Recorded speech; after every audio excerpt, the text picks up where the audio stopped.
Welcome to the Handmade Entrepreneur Life. I'm your host, Katherine Hampton. Together we are journeying through life as handmade entrepreneurs. I started my journey in 2013 and have successfully built a business that generates multiple six figures year after year. My goal is to share strategies and techniques that I have learned so that you can skip the stress and jump straight to success. Now let's get started.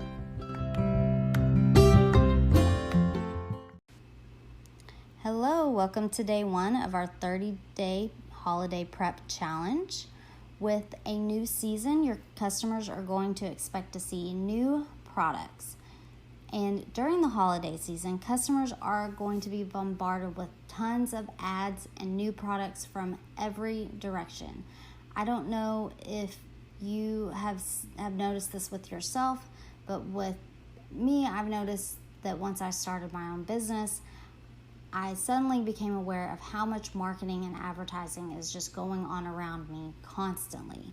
And then it seems to be just magnified during the holiday season. Just everything is saying, buy me, buy me, buy me.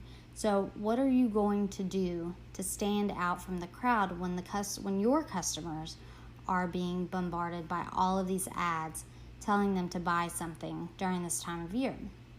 Now, we're right on the cusp of when things need to be released for fall. So hopefully if you haven't released new products for fall, your production time is going to allow you to add a few new items within the next week or so.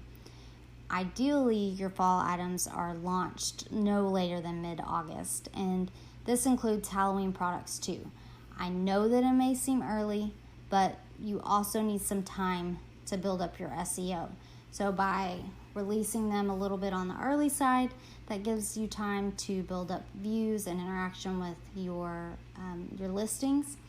You're also staying on track with your big box stores who are releasing their fall items now too.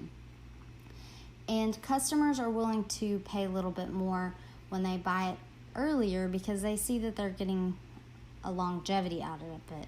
They're going to be able to use it longer. The closer that they get to the holiday or the closer that they get to the end of the season, they're going to expect a deeper discount on that product because they're going to think of it as, well, I'm not getting to use it very long. I'm only going to be able to set this holiday sign out for a couple of days and then it's going to be put up until next year, so I should be able to get it deeply discounted. So just try to keep that in mind when you are thinking, well, gosh, it's August and Halloween isn't until 2 months away. Why should I have it out already? There's multiple factors that come into play here, and some of it does affect how much customers are going to be willing to pay for your products. So just so that you can get an idea of how I'm running it in my shop, I'm currently working on wrapping up the last few details on my fall line so that I can hopefully have it released no later than August 5th. There's a couple of materials that I'm still waiting on to get here that were back ordered that I wasn't aware of, so hopefully it will be sooner than that, but August 5th is really what it's looking like it's going to be. Now, how do you know what you should add to your shop? If you're just adding things willy-nilly, then you don't know that they're going to sell, and then you could be wasting money and your time. So what do you do, and how do you know what to add? The answer is research. Remember when I said in the last episode that success lies in preparation? Well, research is included in that preparation process.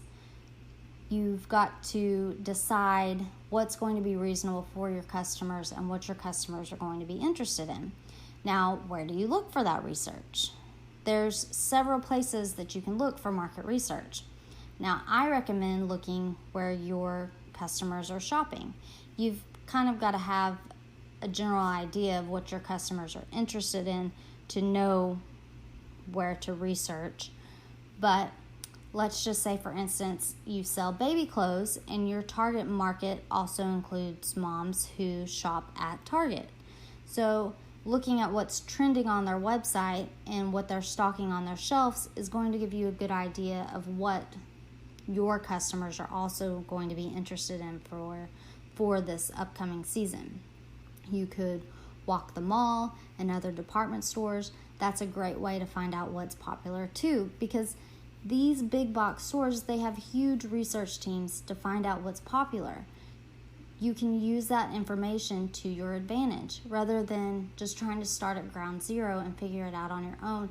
Use these teams and their information that they've already acquired to help you.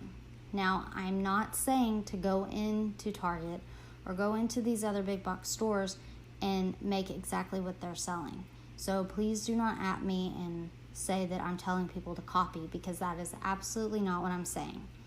I'm saying to go and notice the patterns, notice the common textures, the common colors, what's trending, and how can you apply that to your shop so that it's attractive to your customers, so that they just swoon over your shop, so that they have to shop handmade and have to shop with you instead of shopping at Target or Macy's or wherever it is.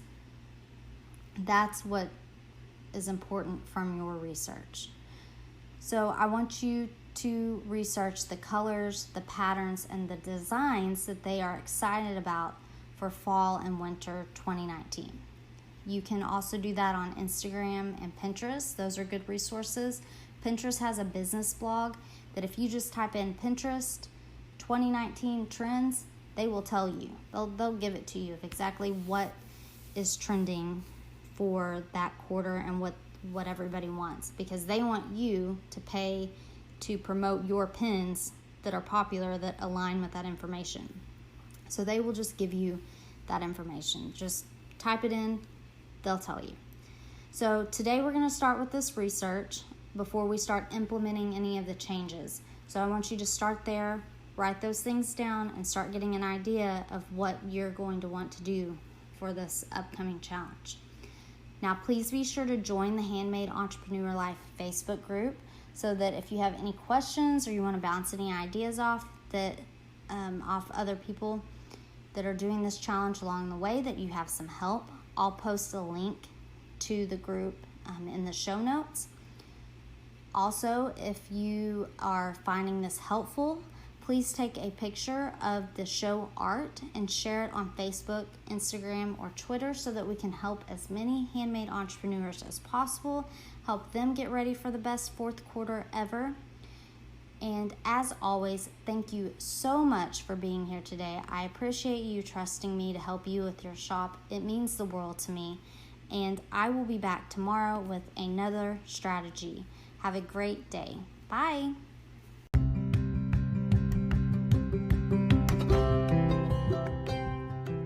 an in-depth training on how to tin up your competition and provide value for your customers, check out CupcakeInsider.com. It's 100% free and hosted by my friend Renee Christie. No strings attached.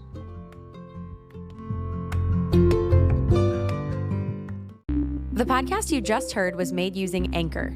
Ever thought about making your own podcast? Anchor makes it really easy for anyone to get started. It's a one-stop shop for recording, hosting, and distributing podcasts. Best of all, it's 100% free. Sign up now at anchor.fm/new. That's anchor.fm/new to get started.